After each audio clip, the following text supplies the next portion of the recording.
Hivi karibuni mwanamuziki wa Tanzania Diamond alikuwa katika interview moja. Na katika hiyo interview aliulizwa swali kuhusiana na malipo ya YouTube. Na akasema YouTube hailipi na mambo kadha wa kadha. Lakini watu wengi hawakusikiliza kipengele chote kile alichozungumzia YouTube hailipi. Kwa ukiangalia vichwa vya habari vya mitandao mingi au waandishi wengi wa YouTube na kwenye magazeti na wengineo wanazungumza YouTube hailipi.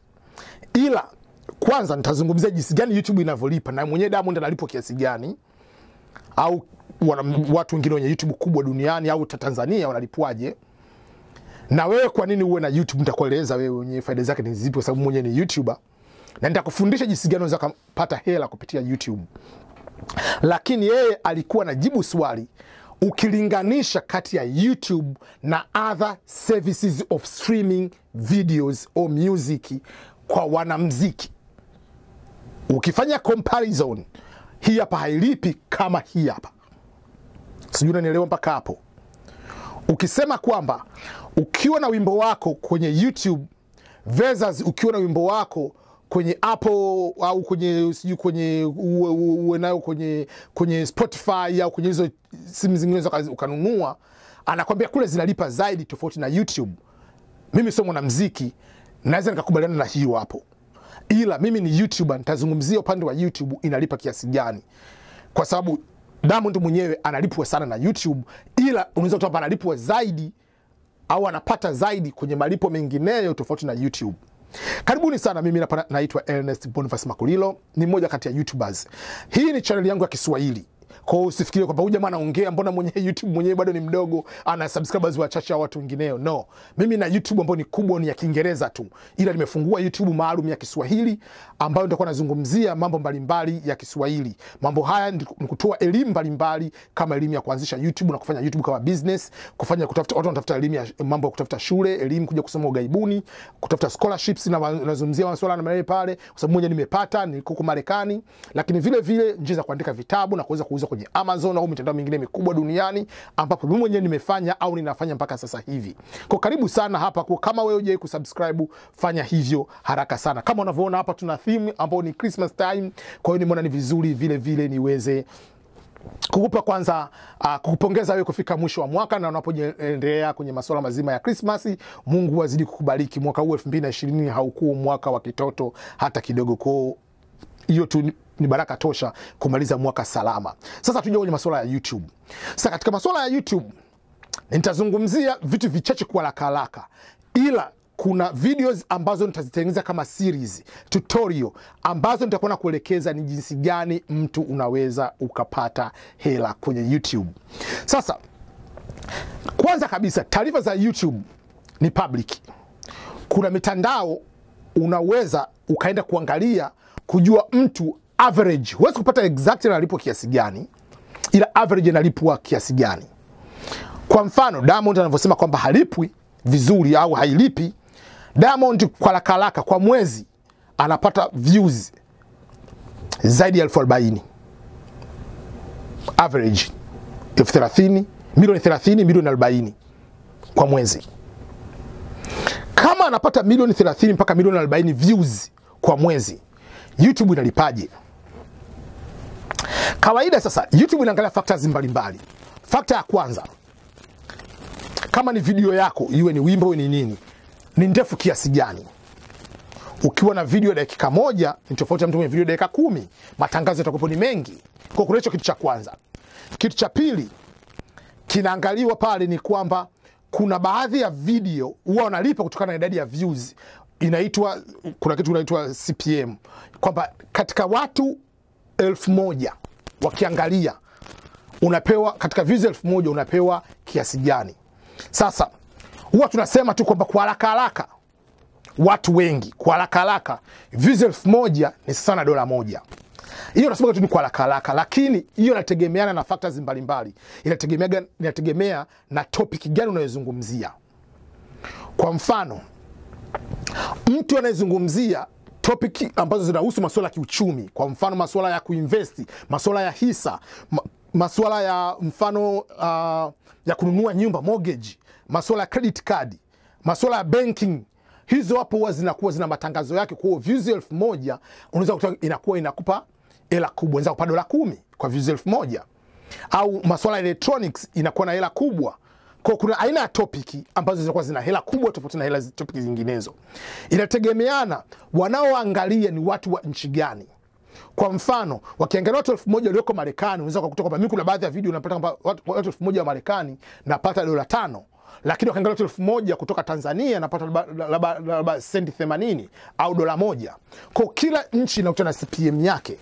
Kwa hiyo inategemea ile CPM sio permanent, ni kwamba kila wiki inabadilika au kila siku inabadilika kutokana na trend ya topics, kutokana na trend ya wale wanaoweka matangazo yao, wanaweka matangazo kiasi gani, bei gani na vitu vingine vya maile pale. Kwa kuna hivyo factors zote ambazo zinachangiwa. Lakini tu kwa haraka twende tu mazingira tu haraka kwamba views 1000 ni $1.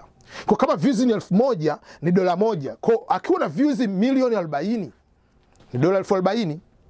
$40,000 kwa hela za Kitanzania zaidi ya milioni 80.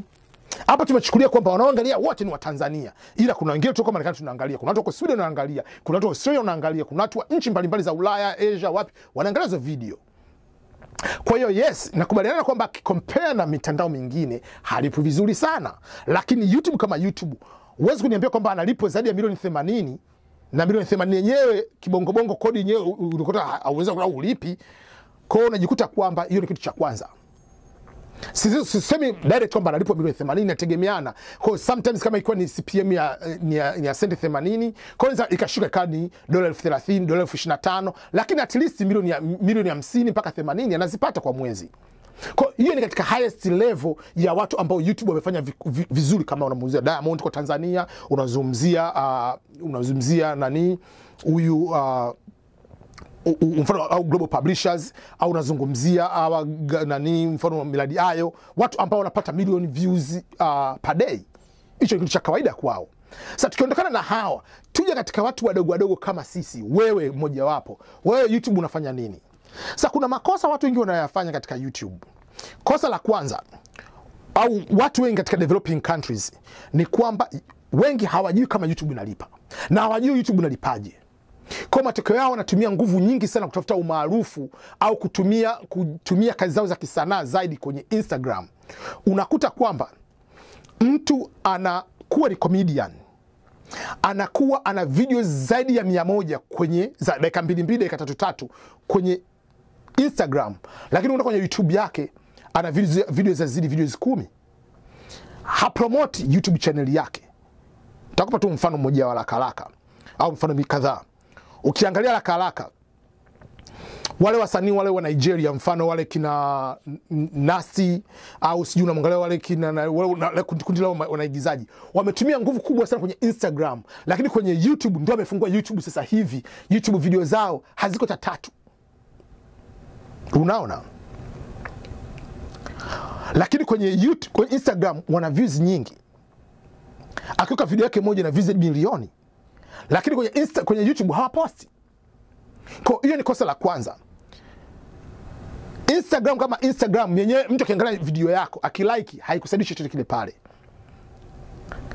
Ukienda live kwenye Instagram upate chochote kile pale, unless otherwise mtu anakuja anatangaza, bwana nitangazie viatu vyangu ni 30 hiyo hapo. Lakini ukianza kutumia Instagram, Facebook, Twitter kuwaleta watu kwenye YouTube, unakuwa umefanya kazi kubwa sana, kwa sababu hapo utakuwa umeweza kuhakikisha kwamba watu wengi wanakuja kule, unapata views nyingi. Na hapo ndipo unaweza kupata fedha. Kwa hiyo ni changamoto ya kwanza. Kwa watu wengi hawajui YouTube kama inalipa. Kwa unakuta kwamba mtu ana subscribers au wanani anatumia nguvu kubwa kwenye Instagram, unakuta kwamba ana followers milioni 1, lakini ukiangalia kwenye anaweka videos nyingi, picha nyingi. For what in the end? Sawa, lakini why can't you convert? Tali una YouTube, kwa nini usiconvert kwenye YouTube? Na hiyo ndio naambia watu, ukiwa ni mwanamuziki, ukiwa ni mwanahabari, ukiwa sijui ni, hakikisha hivyo vitu unaviweka katika mazingira hayo hapo. Sasa ninaandaa videos ambazo nazungumzia step kwa step. Unafunguaje channel? Unapataje topics?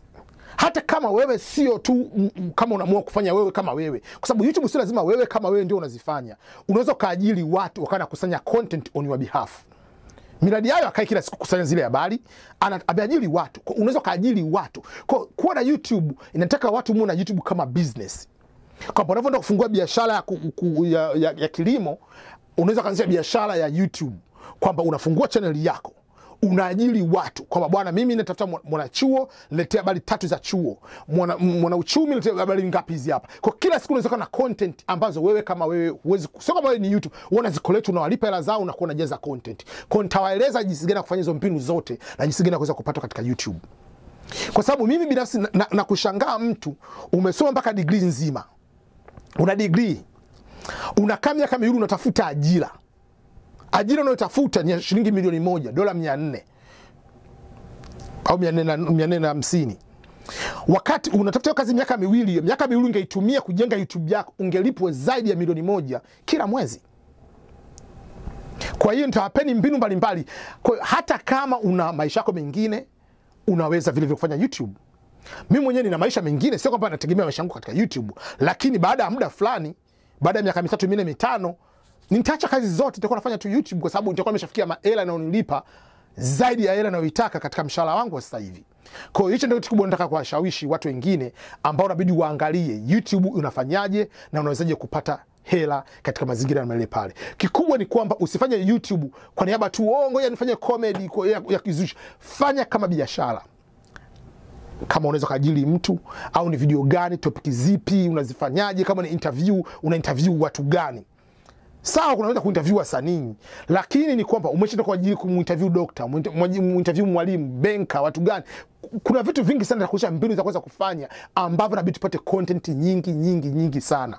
Na kuachana na content, kila mtu anaonyesha YouTube ni muziki, comedy, mpira, sijui vitu vichache. Kuna YouTube, unaweza kana YouTube kuzungumzia masuala ya mambo ya maisha ya watu, unaweza kuzungumzia masuala ya mazingira, unaweza kuzungumzia masuala ya utalii. Kuna topic nyingi sana ambazo nitakuja kuelewesha jinsi gani unaweza kukuza YouTube yako. Na nitakupa mifano ya watu, mimi mwenyewe nikiwa mmoja wapo, ambao wanafanya vizuri katika YouTube, sio katika highest level, lakini katika level ya mtu wa kawaida. Na mimi najisema okay, kwa sasa hivi nafanya vizuri, japokuwa malengo yangu bado hayajatimia kwa asilimia kubwa. Malengo yangu yatatimia baada ya miaka michache tu, kwa sababu hii plan nilizungumza nimeweza kuifanyia mwenyewe kuanzia mwaka jana na inafanya kazi vizuri.